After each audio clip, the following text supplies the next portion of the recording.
거짓말이라면은 이 나라를 망치는 일이 된다라고 먼저 말씀을 드리겠습니다. 제가 그 최근에 아주 정말 그 좋은 논문을 읽었는데 그 논문의 기초에서 오늘 말씀을 드리도록 하겠습니다. Foreign Affairs라는 뭐 세계에서 제일 좋은 국제정치 잡지나 마찬가지예요. 거기에 The Myth of Multipolarity, 멀티폴라라는 건 뭐냐면은 세상은 미국 혼자 지배하는 세상이 아니야. 미국 혼자 지배하는 걸 유니폴라라고 그럽니다. 그건 아니야. 그러면 중국하고 미국 그것도 아니야. 강대국이 여러 개 있어. 강대국이 여러 개가 지배하는 세상이 되었어. 라고 얘기하면서 봐라, 러시아 봐라. 뭐 이런 식으로.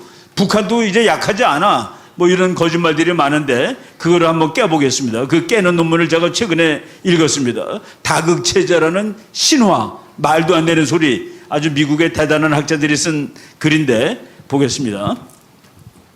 볼까요? 화면? 다극체제라는 건 저겁니다. 중국이 하나 딱 있고 러시아가 있고 미국이 있고 이 세 나라가 세계에서 제일 센 나라예요. 저 그림에도 그래도 괜찮은 거가 대한민국도 꽤 큰 나라로 거기 그림을 그려줬습니다. 그죠? 중국하고 러시아 사이에 한국이 딱 버티고 있는데 저 정도면 뭐 한국도 세계 한 6, 7위, 세계 7, 8위 됩니다. 지금 한국이. 그러니까 결코 약한 나라가 아니에요. 이번에 G7에 우리가 8번째로 갔는데 원래 G7이 아니라 G8이었습니다. 러시아가 쫓겨났어요. 그 자리를 한국이 대신 간 겁니다. 그래서 이제 진짜 우리는 G8에 될 수가 있다라는 이 강대국이 세 개다라는 것은 틀린 얘기지만은 우리나라가 거기 낀 것은 맞다라고 말씀을 드리겠습니다. 다음 페이지 볼까요? 저 두 사람이 2008년에 쓴 책인데 세계는 완전히 미국이 독단적으로 지배하고 있는 세상이야. 균형은 다 깨져버렸어. 라는 책입니다. 근데 사실 2008년부터 중국이 미국 앞설 것 같아라는 이론이 막 나왔습니다. 왜냐면은 2008년 가을에 미국 회사 중에 엄청나게 큰 레만 브라더스라는 회사가 무너졌습니다. 그러니까 저 미국 회사도 무너지네. 저게 미국 자본주의의 상징인데 그게 무너지는 거 보니까 앞으로는 중국이 1등 같아 라는 이론이 막 나올 때 웃기는 소리 하지 말라라고 쓴 책입니다. 저분들이 저 책 쓰고서 지금 한 15년 됐죠. 요번에 우리가 쓴 얘기가 다 맞아 라는 그 결론을 저 논문에다 이제 쓴 겁니다. 다음 페이지 보겠습니다. 여러분 저 어렸을 때 요새도 저거 있는지 모르겠어요. 이렇게 그 축구하는 거 있죠. 저 그림 보세요. 골키퍼가 러시아입니다. 이쪽 편에. 그리고 수비수 2명이 중국이에요. 나머지 18명이 미국인 세상이다. 그럼 누구 편 들어야 됩니까? 너무나도 뻔한 그림을 그려놓은 겁니다. 지금 세상이 이런데, 근데 왜 우리는 중국이 그렇게 세다고 믿을까? 우리나라 기자들이 그동안에 무지막지한 거짓말을 해냈기 때문에 그렇다는 얘기입니다. 여러분, G2 그러면은 미국하고 중국이라고 그러죠? 그 말 우리나라만 쓰는 말입니다. 우리나라 기자들만 G2라는 말을 써요. 미국에서 G2라는 말이 없어요. 왜? 중국이 미국한테 아직 상대가 안 되는 거니까. 근데 우리가 이제 잘못 알고 있었다라는 저 그림에서 그냥 볼 수 있죠. 다음 페이지 또 볼까요? 저거는 돈인데 미국이 1등입니다. 중국이 2등, 3등이 일본 쭉 해가지고 저 끝에가 이제 8등인데 우리나라가 어떤 때에는 이제 러시아하고 한국이 서로 등수를 바꿉니다. 여러분 러시아하고 우리나라하고 버는 돈이 같다는 사실 아셨어요? 우리나라가 러시아만큼 돈을 법니다. 근데 우리는 뭘로 만들어서 벌고 러시아는 뭐로 버느냐? 석유 파서 벌기 때문에 석유값이 오르는 해에는 러시아가 우리보다 앞서요. 석유값이 내려가면 우리가 등수가 올라갑니다. 그러니까 한국이 러시아보다 본질적으로 더 부자다라고 말해도 되는데 지금 미국이 세계 1등이죠. 일본이 3등인데 중국이 2등이고 중국은 14억이 만드는 돈입니다. 1년 동안. 일본은 1억 2천만이 만드는 돈입니다. 그러니까 이 개인으로 나누면 일본이 중국보다 4배 부자다라고 할 수 있죠. 다음 페이지. 군사비입니다. 군사비. 미국의 군사비는 나머지 2등, 3등, 4등, 5, 6, 6등, 7등, 8등 다 합친 것보다 더 강하다. 미국의 군사력은 2등보다 10배 강하다가 답입니다. 2등이 누구라도 관계없어요. 10배 차이가 나니까. 중국이 2등이라면 오케이. 미국이 중국보다 10배 센 겁니다. 소련을 2등으로 치는 사람도 있는데 미국이 러시아보다도 10배가 세다. 그러니까 군사력 균형도 완전히 미국 쪽에 지금 기울어 있는 세계다라고 이제 쓴 겁니다. 다음 페이지. 예, 최근에 우리나라 신문 보면은 발명 특허가 지난 4년 동안 발명 특허 건수 1등이 중국입니다. 중국이 발명 특허가 세계에서 제일 많아요. 야, 그러면 곧 중국이 미국을 앞설 것 같아. 중국 사람들이 물건도 좋은 거 잘 만들고 특허도 많이 받아. 예, 특허 개수는 꽝입니다. 뭐냐면은 여러분, 자전거에 관련된 특허 하나하고 비행기에 관련된 특허 하나가 전부 다 한 개예요. 근데 비행기에 관련된 특허는 값이 얼마입니까? 자전거 관련 특허는 값이 얼마겠어요? 그래서 특허 개수가 중요한 게 아닙니다. 특허를 내면은 그 특허를 쓰려고 전 세계가 특허를 사서 돈을 쓰죠. 예, 그 액수를 비교해 보니까 2022년 현재 중국이 특허로 벌어들이는 돈이 120억 달러다. 그거는 뭐 옛날보다 많이 낮은 겁니다. 작년에 미국이 1년 동안 특허로 벌어들인 돈은 1250억 달러다. 중국의 10배가 넘습니다. 2등은 독일이에요. 590억 달러. 3등은 일본 470억 달러. 그래서 아직도 멀었다라는 그 얘기를 드릴 수가 있는 것이죠. 그러니까 이제 우리 기자들이 야 봐라, 특허가 중국이 미국보다 훨씬 많지 않냐. 그러니까 앞으로 세계는 중국의 세계가 된다는 말이죠. 왜 우리는 윤석열 대통령은 미국하고만 놀라고 그래. 그리고 중국하고 거리 뛸라고 그러고. 그거는 이 데이터에서 완벽하게 증명이 되고 있다. 그래서 미국하고 친하게 지내는 겁니다. 안보는 물론이거니와. 다음 페이지 또 보겠습니다. 예, 우리가 말이죠. 그동안에 엉터리 국제정책을 공부하고 살았는데 신문에 몇 가지 질문해 보겠습니다. 중국은 급속한 경제 성장을 누리겠으며 곧 미국을 앞지를 것이다. 우리나라 사람들 대부분이 그런 줄 알고 있었습니다. 왜? 신문이 그렇게 쓰니까. 절대로 아니다 이겁니다. 중국의 군사력은 미국과 맞먹는다. 제가 그랬죠. 10배 미국이 더 세다고. 우리나라는 중국과 무역이 제일 많으니까 미국보다는 중국과 잘 지내야 된다. 이 얘기가 지난 몇십 년 동안 우리 사고를 지배했습니다. 그게 안미경중이에요. 미국한테는 안보, 중국한테는 경제. 이것도 다 거짓말이고 최근에는 절대 액수로 미국이 앞섰습니다. 그래서 우리나라의 첫 번째 무역 국가는 중국이 아니라 미국으로 바뀌었어요. 옛날에 중국이 많을 때 뭐 한 10년 전에 이랬습니다. 우리가 중국에 100을 팔아요. 근데 미국한테는 40을 팝니다. 그러니까 100을 파는 중국이 더 중요하지 않아? 그랬는데 그때 미국 학자가 이렇게 얘기했습니다. 한국이 중국에 파는 100 중에서 종점이 미국인 것이 70 내지 80이다. 그러니까 우리가 중국에 100을 팔았는데 그 중에서 70, 80은 미국으로 가는 거다. 쉽게 얘기하면은 우리가 중국에 부속품을 팔았어요. 그럼 중국이 그거를 완전히 만들어서 미국에다가 완제품을 파는데 우리나라 물건이 미국에서 팔리는데 계산할 때는 중국에 판 거로 나옵니다. 왜? 완제품은 중국이 미국에 판 거로 되니까. 그래서 100대 40이었는데 엄밀하게 말하면 70, 80은 미국이라니까 중국은 30 내지 20이죠. 미국은 40인데 70, 80을 더해야 되죠. 근데 지금은 그렇게 계산 안 해도 미국이 1위로 최근에 바뀌었습니다. 다섯 번째, 북한 급변 사태에 개입하지 말아야 한다. 왜냐하면 중국이 들어올 테니까. 이거는 말이죠. 제가 저한테 공부를 배운 육군 장교가 전화 걸어서 이렇게 질문해서 내가 소리 질렀습니다. 야 이놈아, 중국이 들어와서 무서워서 북한이 무너졌을 때 우리가 안 들어가면은 그러면 중국이 북한 평화적으로 점령하는 거죠.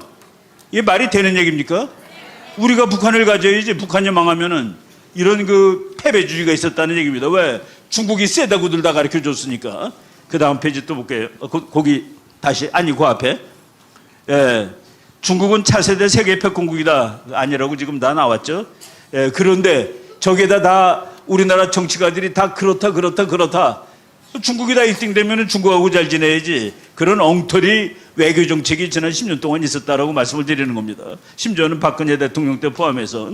다음 페이지. 중국의 언론자의 순위가 세계 179등이래요. 다 가짜다는 얘기입니다. 다 가짜. GDP가 가짜예요. GDP. 그 중국의 경제부총리가 리커창이라는 사람인데 리커창한테 미국 기자가 중국의 GDP를 믿습니까? 그랬더니 그건 누가 믿습니까? 그러더래요. 중국 부총리가. 그러면 부총리가 그걸 안 믿으면 당신은 뭐를 믿습니까? 그랬더니 나는 세 가지가 있어요. 그러더래요. 세 가지가 뭐냐? 그 미국 학자들이 그거를 리커창 지수라고 그러는데 1. 철도가 얼마나 많이 움직이냐. 철도 물동량. 2. 전기 소비량. 3. 국민이 은행에다 얼마나 저금을 많이 하느냐. 그 세 개 가지고 자기는 중국의 경제를 본다고 얘기했더니 미국의 학자들이 그 세 개 가지고 분석해 봤더니 중국 경제 성장이 10%는 그냥 2, 3% 2 내지 3밖에 안 된다라고 결론을 내린 적도 있습니다. 그러니까 거짓말의 왕국이에요, 중국이. 다음 페이지. 바이든이 좀 약한 대통령인데 중국에 대해서 이렇게 말했습니다. 내가 보는 앞에서 그런 일이 중국이 1등이 되는 일은 일어나지 않을 것이다. 이게 영어로 말하면 over my dead body. 내가 죽은 다음에 걔네들이 1등 해도 돼, 그런 소리예요. 절대로 안 돼, 그런 소리입니다. 미국이 중국이 1등 되는 것을 가서 막죠. 가만 그냥 뛰는 게 아닙니다. 국제정치는. 미국이 맨 앞에서 뛰는데 중국이 막 따라와요. 그 미국이 못 오게 침 뱉고 가서 때리기도 하고 그러면서 가는 거예요. 근데 뭐 미국이 그냥 혼자 뛰고 중국이 빨라서 미국 앞설 거라고 알고 있었다는 거는 우리나라 국제정치학이 뭐 우리 국제정치의 엉터리가 아니라 기자들이 엉터리였다라고 이제 말씀드릴 수 있습니다. 다음 페이지. 예, 뭐 쭉 넘어가게 해요. 그 재밌는 지금 시간이 많이 지났으니까 그 다음 페이지.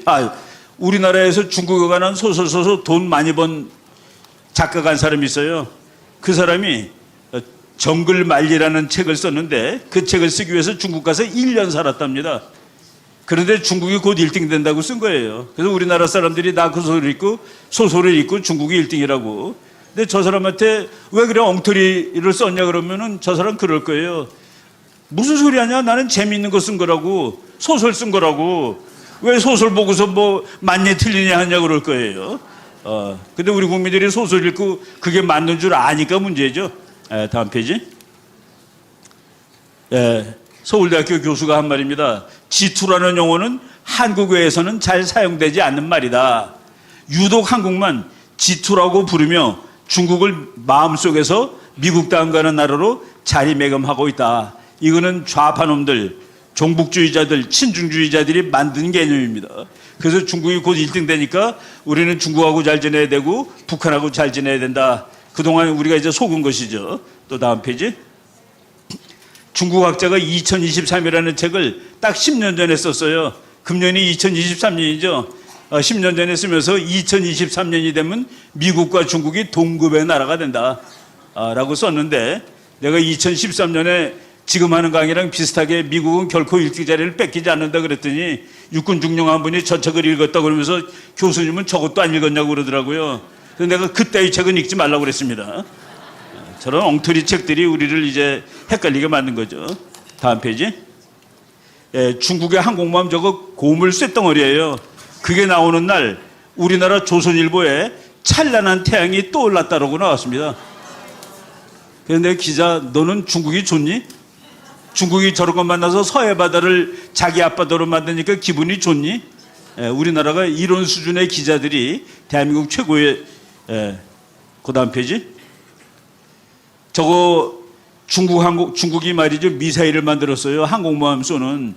그래서 미국 항공모함이 가는데 중국 미사일이 막 날아가요. 그러니까 미국 항공모함이 한국에 올 수가 없어. 왜? 오면 죽으니까. 저 그림을 보고서 학생들이 교수님, 이제 미국은 우리를 도와주러 못 오는 거 아니에요?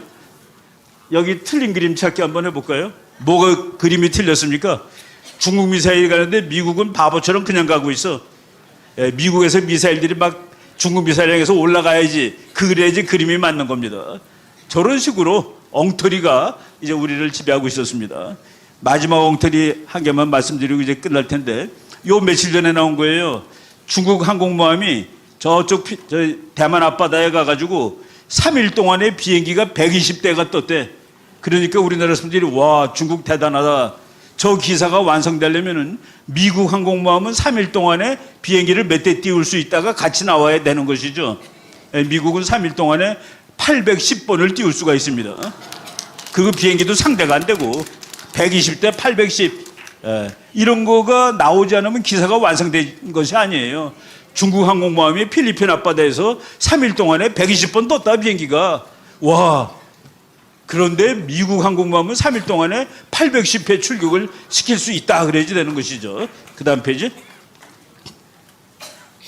저게 이제 최신의 미국 항공모함인데 며칠 전에 보니까 저 항공모함이 중국 미사일 맞아서 깨진다고 나왔더라고요. 저 항공모함 한 대는 중국 해군 전체의 40%입니다. 그 화력이 중국 전체의 40%가 미국 최신형 한 대예요. 그것도 이제 우리가 알아야 된다. 다음 페이지. 이제 마지막 거짓말이야. 오늘 내가 소개할 마지막 거짓말입니다. 중국이 말이죠. 여객기 만들었어요. 여객기 만들어가지고 5월 28일 날 처음으로 중국제 여객기가 북경에서 떠서 상한가 어디 갔어. 그래갖고 중국 젊은 사람들이 너무 좋아가지고 막 과격하게 흥분하고 있습니다. 중국 첫 자체 제작 대형 여객기 오늘 상업 비행 투입. 와, 비행기 멋있네 하고서 여러분들한테 저거 가급이라고 쓴 건 절대 타지 말라는 소리는 아닙니다. 가급적 타지 말라고 권유하겠습니다. 왜 가급적이냐 썼냐면은 타도 돼요. 왜냐하면 미제니까.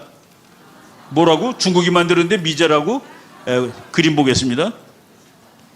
저거 이제 중국 비행기 떴다고 아주 신나는 거예요. 오늘 C919 중국 비행기가 처음으로 떴다. 다음 페이지 볼까요? 미제 부속품. 미제 부속품이야. 근데 몇 개는 또 중국이 훔쳤어. 훔쳤습니다. 미국이 안 주니까. 저 엔진이 말이죠. 1990년대 엔진이에요. 2020년대 비행기가 1990년대 엔진을 달았다? 그래도 뜨긴 떠요. 뜨긴 뜨는데 왜 요새 걸 안 줬냐? 저거 창문 가리고 의자 띄면은 폭격기 되죠. 그러니까 미국이 좋은 엔진을 안 주는 겁니다. 저거예요. 저게 진리입니다. 근데 중국이 자기 비행기를 만들어서 너무나도 좋아서 감격하고 흥분하였다까지 알면은 우리가 잘못 알고 있는 것이다. 그 다음 페이지 그림 한두 개만 더 볼게요. 저거 이제 너무 좋다고 우리나라가 중국이 여객기 3강으로 날아오른다고 그랬는데 무슨 3강입니까? 미국의 보잉이 1강, 유럽의 에어버스가 2강, 3강은 소련제 일류신입니다. 3강이 어디 있어요? 근데 우리는 3강이라고 쓰고 있더라고요. 다음 페이지. 그 다음 페이지. 근데 거기 미제만 갖다 쓴 게 아니라 프랑스 거도 갖다 막 쓰고 그랬어요. 그래서 저게 완전히 프랑스제하고 미제하고 막 섞여가지고 엉망개판인데, 그러니까 미국에서 중국의 항공산업을 연구하는 제임스 팔로우스라는 아주 유명한 학자가 저것은 나르는 아이폰이다 라고 얘기했습니다. 아이폰이 미제입니까? 중국제입니까? 근데 뒤에 보면 메이드 인 차이나라고 나옵니다. 우리가 이렇게 아는 것이 힘입니다. 알면은 싸워서 이길 수 있어요. 우리 그 이상한 사람들이 잘못된 지식 가지고 잘난 척하고 덤비는데 우리가 이제 공부 많이 해가지고 다 깨버리고 내년에 200석 하고 이 나라를 진짜 제대로 온 진리가 지배하는 그런 나라로 만들도록 노력해야 되겠습니다. 여러분 감사합니다.